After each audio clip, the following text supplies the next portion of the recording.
중국 당국의 국가 경영이 그야말로 총체적인 난국에 빠져 있습니다. 중국 경제에 심각한 영향을 미칠 수 있는 정책을 시행했다가 뒤늦게 후폭풍이 너무나 거세자 이를 다시 취소하면서 대신 책임자를 전격 문책하는 일까지 벌어지고 있기 때문에 그런 겁니다.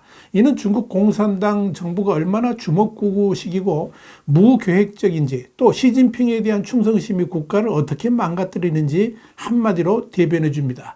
이런 중국의 실체를 Y타임스가 파헤쳐봤습니다. 지금 시작합니다.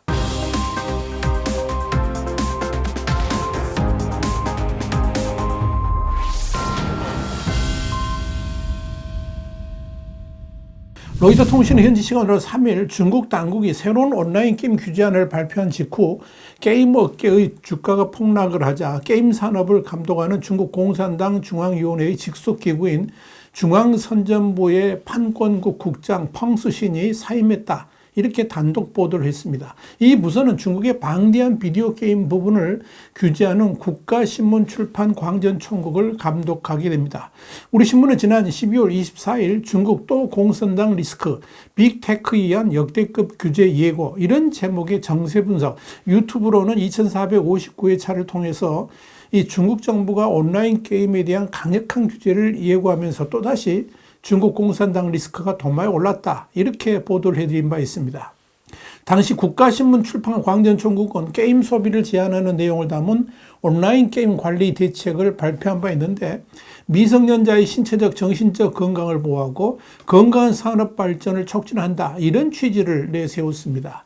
이날 발표된 초안에 따르면 게임을 서비스하는 이 퍼블리셔는 온라인 게임의 하루 지출 한도를 설정해야 되고, 일일 로그인 보상과 최초 충전 보너스, 연속 충전 보상처럼 이용자의 지출을 유도하는 상품도 제공할 수 없게 됩니다. 더불어 미성년자는 아예 확률형 아이템에 접근할 수 없게 되며 게임 내 화폐로 실물 상품이나 서비스를 이용하는 것도 안 됩니다. 또한 불합리한 소비 행위에 대해서는 이용자에게 팝업창을 통해 경고해야 됩니다. 이런 규제들은 사실 한국을 포함한 다른 나라들에서는 난리가 날 만한 내용들이라 해도 과언이 아니었습니다. 문제는 이런 규제안이 발표되자마자 중국 주요 게임 업체의 주가가 폭락을 했다는 점입니다. 실제로 이날 세계 최대 게임사인 텐센트의 주가는 12.3%, 또 중국 대형 게임 회사인 넷이지의 주가는 24.6% 하락했습니다.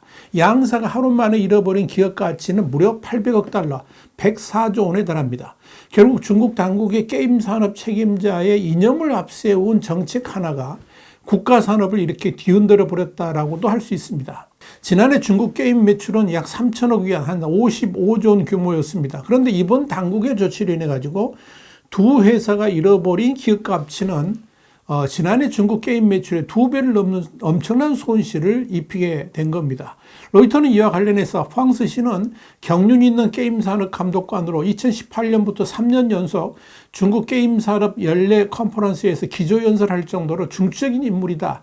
그러면서 펑스 신 사임은 신규 게임 규제안이 시장을 놀라게 한 가운데 당국이 일부 안을 처리할 수 있다는 신호다. 이렇게 분석을 했습니다.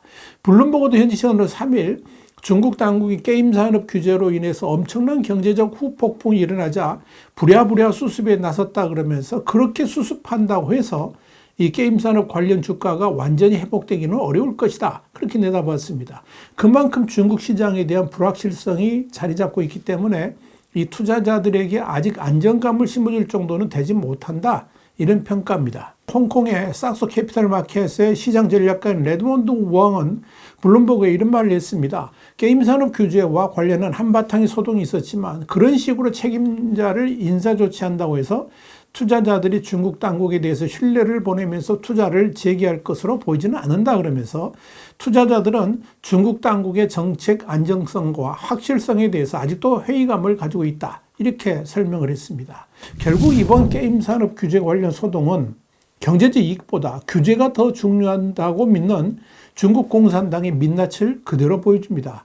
여기 대해서 미국의 소리 VOA는 지난 12월 26일 중국 게임 당국의 규제 발표 이후에 많은 중국의 네티즌들이 엄청난 비판을 쏟아냈다 그러면서 이런 게임 산업 규제가 단순하게 그 분야 산업에만 영향을 미치는 것이 아니라 중국 경제 전반에 걸쳐 악영향을 나타낼 수 있다. 이렇게 보도했습니다. 우리 신문도 지적을 했습니다만은 이번 중국 당국의 게임 산업 규제는 단순한 문제가 아니라 그것이 바로 중국 공산당의 리스크라는 겁니다. 그런 공산당 리스크가 단지 게임 산업에만 숨어 있는 것이 아니라 중국 경제 전반에 걸쳐 작동하고 있다는 것이고, 이번 게임 산업 규제는 바로 그런 리스크가 언제든지 어느 분야에서든 터져 나올 수 있음을 재확인시켜 줬다라고 볼 수 있습니다. 이와 관련해서 홍콩에 위치한 치밍연구소 연구 책임자인 휘재는 텐센트를 필두로 한 중국의 디지털 기술 관련 산업은 10년 이상 서구 투자계의 호평을 받아왔고, 한때 성장 모멘텀이 강했기 때문에 인위적인 개입이 없는 한 미래가 유망한 산업이었다 그러면서 2021년 말부터 게임이 젊은이들에게 정신적 아편이라는 비판을 받으면서 중국의 게임 산업은 졸지에 많은 개혁의 대상이 되었다라고 지적을 했습니다. 온라인 게임 규제에 대한 중국의 획일적인 접근 방식은 중국의 경제정책 위반자들이 시장의 규칙을 존중하거나 중요하게 생각하지 않으며 도덕적 유희에 취약해서 관리들이 보여주고자 하는 사회적 가치가 경제 발전과 기업 운영의 규칙을 무시할 수 있다는 점을 강조한다, 이렇게 말했습니다. 그는 또한 시진핑 정부가 지난 몇 년 동안 온라인 게임 규제를 반복적으로 강화하면서 후진타오와 원자보 정부의 특징이었던 민간 기업에 대한 최소 규제 방식과는 다르게 묻지마식 규제를 수시로 단행함으로써 투자자들이 민간 부분에 대한 투자를 꺼리게 만들고 있다, 이렇게 꼬집었습니다. 지금 중국 경제를 쑥대밭으로 몰아넣은 부동산 산업 규제만 해도 그렇습니다. 사실 중국의 부동산 산업이 무너진 것도 시진핑 주석의 주택은 투기의 대상이 아니라 주거하기 위한 곳이다, 이런 단순한 생각에서부터 비롯됐습니다. 그러니 아파트 자체가 재산을 불리는 수단이 되어서는 안 되고 누구나 살 수 있는 곳이 되어야 한다는 단순한 생각이 중국의 부동산 정책을 뒤바꾸게 했습니다. 시진핑은 지금의 부동산 경제가 이렇게 부풀려진 것은 순전히 부동산 개발업체들 탓이라고 봤습니다. 그래서 그들에게 3대 레드라인이라는 것을 제시하면서 때려잡기 시작했던 겁니다. 이들 중국 공산당에게는 부동산 산업이 중국 GDP의 4분의 1 이상을 차지하는 매우 중요한 산업이고, 중국 인민들 자산의 70%가 묶여있는 산업이라는 것은 머릿속에 두지도 않았습니다. 그렇게 부동산 개발업체들을 때려잡은 결과가 지금 어떻게 나타났습니까? 어디 그뿐입니까? 중국의 교육 열풍이 과외산업을 불러왔고, 또 이것이 중국 내 사회계층 구조를 불평등하게 만드는 요인으로 판단해서 사교육을 전면 금지시키고 심지어 영어 교육도 전면 폐지했습니다. 그 결과 중국의 교육산업은 쑥대밭이 되었고, 영어 학원이나 입시학원 등에서 일하는 수백만의 청년들이 일자리를 잃었습니다. 한마디로 교육산업이 붕괴된 겁니다. 상황이 이러니 그가 열심히 일할수록 나라가 망한다는 명나라의 마지막 황제 숭정제를 다룬 역사서가 마치 시진핑을 두고 하는 말이라 오해를 받아서 금서까지 된 것 아니겠습니까? 숭정제, 실패하는 왕조의 부지런한 황제라는 이 책은 황제가 열심히 일할수록 제국을 어렵게 만들면서 결국 붕괴를 재촉했다라고 서술하고 있습니다. 무능한 황제가 워낙 어리석은 탓에 국가를 위한다는 많은 조치들이 실수로 이어졌고, 여기에 부지런함이 나라의 몰락을 앞당기는 결과를 가져왔다는 것이 이 책의 핵심 내용입니다. 그런데 중국 당국이 게임 산업을 규제한 진짜 이유를 알게 되면 숭정제의 책이 왜 시진핑을 일컫는 것인지 금방 알 수 있습니다.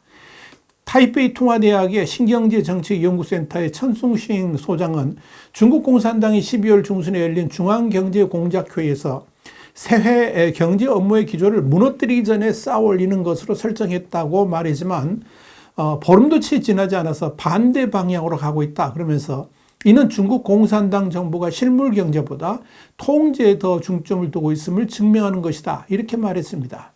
천숭싱은 이어서 온라인 게임 산업은 게임 디자인의 폭력과 심지어 공식적으로 금기로 간주되는 이념과 기타 주제가 포함되어 있다는 이유로 반복적으로 강력한 단속을 받아왔다 그러면서, 사실 중국 공산당의 입장에서 젊은이들이 일자리를 찾아 일할 생각은 안 하고 시간을 보내기 위해서 게임이나 하는 것에 대해서 지극히 못마땅하게 생각하고 있고, 게임할 시간에 건설적인 일을 하도록 하는 것이 낫다는 판단을 하고 있다, 이렇게 비판했습니다. 한마디로 공산당식 꼰대들, 특히 시진핑은 젊은이들이 즐겨하는 게임에 대해서 심히 못마땅하게 보고 있다는 겁니다. 그 게임이 경제에 어떤 영향을 미치는지는 시진핑에게 중요하지도 않습니다. 시진핑의 생각은 너무 편협하게 가지고 젊은이들이 여가를 보내기 위해서 게임을 하는 것보다 군대에 가거나 이주 노동자로 일하는 것이 더 낫다라고 생각한다는 것이 천숭싱 소장의 판단입니다. 타이베이 유치한 국립창시대학교 국제관계센터의 정웨이펑 부연구원도 중국 정부가 온라인 게임을 엄격하게 통제하는 것은 시진핑의 개인적 선호를 반영한 것일 수 있고, 시진핑은 의심할 여지 없이 온라인 산업은 중국이 나아갈 길이 아니라는 생각을 가지고 있다, 이렇게 VOA에 말했습니다. 상황이 이러니까 국가신문 출판 광전총국이 괜히 게임을 규제하게 된 것이 아니라는 의미입니다. 나름 시진핑에 대한 충성심을 보여주려고 한 것인데, 워낙 경제에 미치는 영향이 크다 보니까 부랴부랴 책임자를 문책하는 수준에서 이번 사태를 적당히 마무리해 보려고 한다는 이야기입니다. 이런 나라가 바로 중국입니다. 와이타임 정세 분석이었습니다. 감사합니다.